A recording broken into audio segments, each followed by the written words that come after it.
Hello everyone, I'm Hillary with Dominion Tea, and today we're going to talk about additions to your iced tea. Now, every American is familiar with lemon in iced tea. It's pretty traditional around here. But there's a couple of things you should know about when you're working with citrus fruit in your iced tea.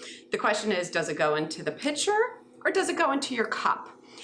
That depends on what you want that lemon to do. It also depends on how willing you're allowed your tea to go foggy. So your citrus fruits, whether they're limes, lemons, or oranges, are absolutely going to fog iced tea. So sometimes it's a lot easier, especially if you have guests, just to take your slice of lemon, stick it in their cup, and work from there, as opposed to putting it in the pitcher.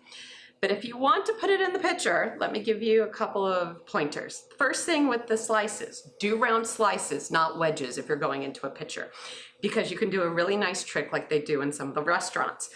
You put the wedges and you use the natural fruit of the lemon and you stick it to the edge of the pitcher. And what you can do is you can stack them up and then you pour the tea into the middle and they will float. That allows them to stay vertical in it. Also gives you a nice effect if you're willing to put that much work into it, but you absolutely don't have to. You can just drop them in. So there's a couple of other additions most people don't think about that you should absolutely play with as well. So fresh fruit is fabulous, especially if you take it, toss it in the freezer and freeze it. They become your ice cubes. And so it's a nice amplifier, especially if you're gonna say, drink a raspberry tea, put frozen raspberries in it. You can also play with ginger. Just be aware, much like your citrus, it is going to fog up your tea the longer it sits in it. Also, a very little bit goes a very long way with ginger, especially fresh ginger. So just slice it into rings and drop it in. You're not going to need too many of them. You can also have a lot of fun with your herb garden. Now, everybody knows mint.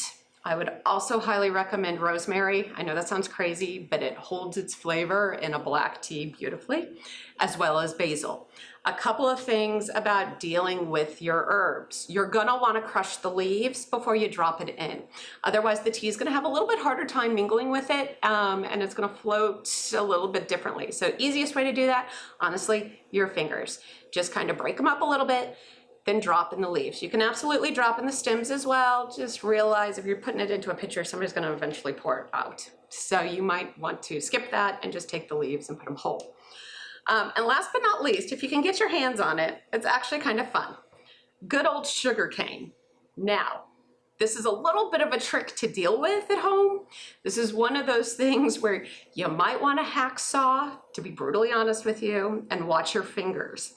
If all you've got is kitchen equipment, you can absolutely take a very sharp knife and scrape off the ends. And you're gonna get kind of slices almost like your ginger. It will fall apart and kind of flake a little bit on you, which is not a problem. You can drop it in. If you've got the hacksaw though, you can actually break it apart and you can drop it in like individual chunks or long sticks into guest drinks or just straight into the pitcher. And you can have a lot of fun with it.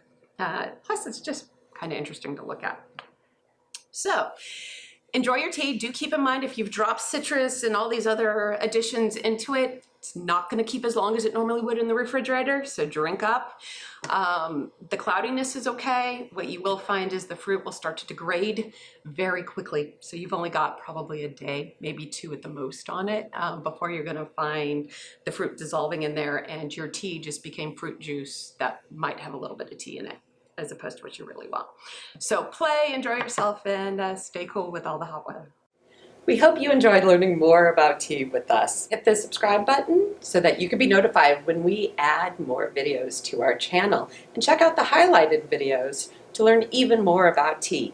And last but not least, you can check out all of the teas we talk about in our videos at dominiontea.com.